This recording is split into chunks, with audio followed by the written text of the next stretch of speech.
जमीन के नाम पर जमानत का खेल, बिना कुछ किए जाना पड़ेगा जेल। कौन है वो मास्टरमाइंड जिससे बुलडोजर से भी नहीं लगता डर। वकील की जमीन पर करवा दी जमानत, लेखपाल ने किया फोन तो वकील को पता लगा, अब खुद की बेगुनाही के दे रहे सबूत। यूपी में एक्टिव हुआ जमानत ग्रुप, एसटीएफ को मिला आदेश तो पाताल से भी ढूंढ लाई सुराग। तब तक के लिए इन तरीकों से आप रहे सावधान। प्रदेश की राजधानी लखनऊ समेत उत्तर प्रदेश के कई जिलों में एक ऐसा ग्रुप एक्टिव हुआ है जिसके बारे में ना तो किसी ने सुना है और ना ही कभी सोचा होगा। इसका नाम है जमानत ग्रुप, जिसकी हरकतों का खुलासा तब हुआ जब लखनऊ के एक वकील साहब का फोन बजा। वकील शिवबरन सिंह बताते हैं कि लेखपाल ने फोन कर कहा कि आपकी पत्नी उषा सिंह ने चिन्हट थाने में दर्ज एक मुकदमे में जेल में बंद अपराधी शिवम वर्मा गोल्डन की जमानत ली है, उसका सत्यापन होना है। इतना सुनते ही वकील साहब के होश उड़ गए, पर थोड़ी ही देर बाद इनका तेज तर्रार दिमाग दौड़ा। तब तक कोर्ट का नोटिस आ गया जिसमें लिखा था आपने जिसकी जमानत ली थी वो पेशी में कोर्ट नहीं आ रहा है, इसलिए आप खुद पेश हों। कोर्ट का नोटिस देखकर वकील साहब दौड़े दौड़े सारे कागजात लेकर कोर्ट गए। जज साहब को कहा कि मेरी कोई गलती नहीं है, वो कागजात फर्जी है।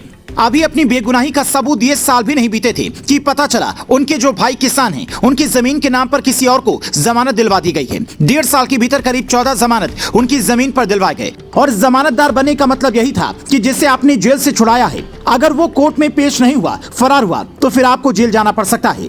यहाँ वकील साहब के परिवार पर भी इसी बात का खतरा मंडरा रहा था। अभी कई मामलों में वकील साहब खुद की बेगुनाही का सबूत दे चुके हैं, जबकि कई मामलों के लिए कभी एसडीएम ऑफिस तो कभी कोर्ट तो कभी तहसील के चक्कर लगा रही हैं। सबको आवेदन देकर बता रही हैं कि ना तो मैंने किसी की जमानत ली है, ना ही मेरे किसी परिवार के सदस्य ने, ये सब किसी और का किया हुआ है। इसी बीच जब हमने ये समझने की कोशिश की तो पता चला कि एक खास ग्रुप के लोग ऐसे कारनामों को अंजाम देते हैं। पूरे प्रदेश में इस तरह का काम करने वाले कई ग्रुप हैं। इसमें वकील या उनके मुंशी, पुलिस, तहसील के कर्मचारी, लेखपाल और जेल में बंद कैदी शामिल होते हैं। अगर किसी को जमानत चाहिए होता है तो सबसे पहले ये पता किया जाता है कि जमानतदार किससे बनवाया जाए। जिसके नाम पर ज्यादा जमीन हो या फिर सीधा साधा हो, उसका इस्तेमाल करते हैं। उसके नाम का फर्जी आधार कार्ड बनता है, तहसील से उसकी खतौनी निकाली जाती है। उसके बाद किसी दूसरे व्यक्ति को जमानतदार बनाकर कोर्ट में पेश कर दिया जाता है। जिस व्यक्ति को पेश किया जाता है उसके हुलिये से मिलता जुलता आधार ही बनाते हैं। कागजात ऐसे तैयार होते हैं कि पकड़े जाने का किसी तरह का कोई खतरा ना हो। कोई सत्यापन के लिए जब थाने